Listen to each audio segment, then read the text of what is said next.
Konnichiwa, watashi wa Porter Mikko desu. Otetsu daishimashoka. Lean has originated from Japan, more precisely from Toyota. Hence my start for the video. Luckily this is a recording, so you can't answer me and realize that actually my Japanese is very limited. I am Mikko Porter and I welcome you on this journey.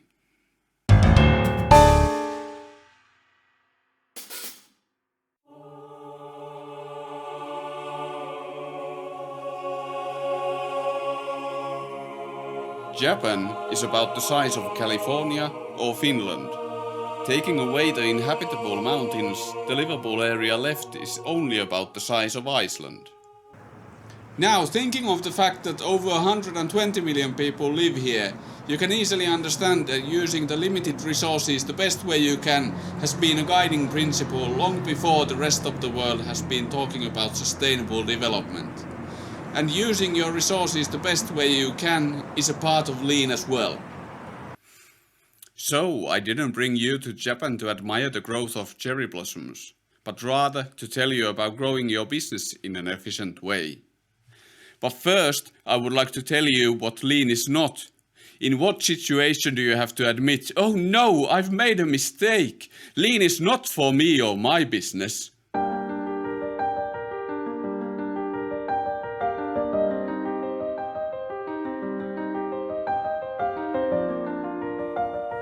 First point, Lean is not about cost cutting. It's important to differentiate between cost cutting and cost management. Cost cutting means that you are cutting your expenses by taking something away from your offering. Arigato. For instance, if this restaurant chain was in financial trouble, it might decide to close down some locations. Or an individual restaurant might decide not to offer breakfast and open doors later to save on salary expenses. This is not Lean. Lean thinking includes cost management, saving on costs that don't affect on the value we provide to the customer, or even affect positively. Essentially, Lean is about doing more with less. This brings me to my second point. Even though I said we're doing more, we aren't accomplishing it by working harder. Rather working smarter. We can all agree that only a foolish man would push a bike as fast as they can, never having the time to stop and get on it. But when in the middle of the hassles and pressures to fulfill our daily tasks, it can seem difficult to see the bike. Another issue relating to this that I've seen many times is when there kind of is a common understanding that underperformance is acceptable. It is rare to have targets set long ago and due to some old changes are very easy to accomplish today.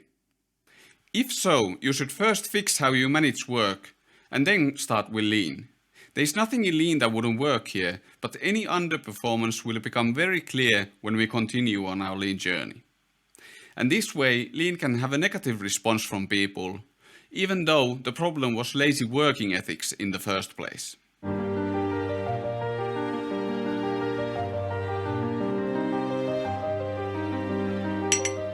Third, don't be fooled by the common misconception that Lean is a Japanese thing and works only because the Japanese people are so hard working. Like I said, Lean is not about working harder.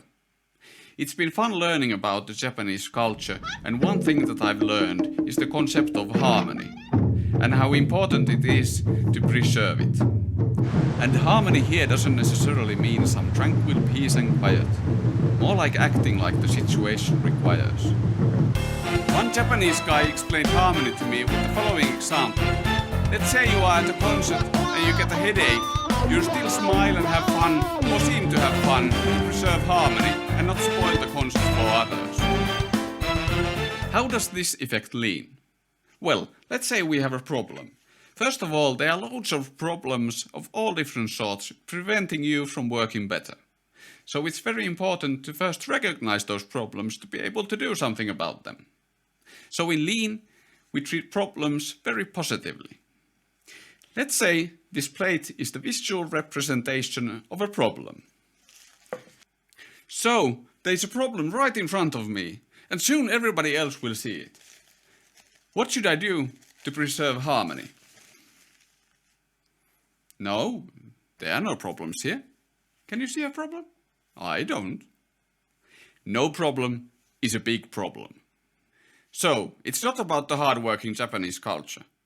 Does it mean that we can forget about cultural differences altogether? Well, I wouldn't recommend it.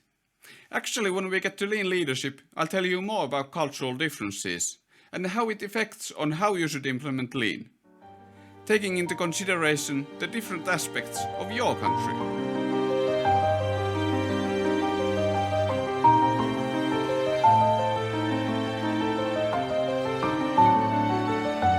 The last thing I would like to point out to you to set the scene for lean is to think what your market is like and how your management style suits it. Today, most of us are operating in a buyer's market, meaning that your customers have plenty of other providers they can choose from. But is your management style reflecting that?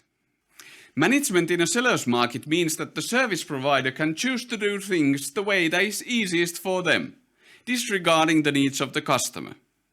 Some of the outcomes of bad alignment between these two, and thus ways for you to recognize the mismatch, are long delivery times, quality issues, unpleasant variation in work, overtime, and bad financial results. I'm not saying that lean wouldn't work here, quite the contrary. I'm just concerned that you will have a hard time if you're the lonely change agent trying to implement lean. So getting your management team on board is very critical. Then, on the off chance you are in a seller's market, your lean efforts will probably bump into different types of challenges, and you'll have to focus some effort on getting a need to improve. As the management style of a seller's market works if you indeed have a seller's market, but fails miserably in a market change. So even in a situation like this, you should keep the focus in the future and work towards sustainable development.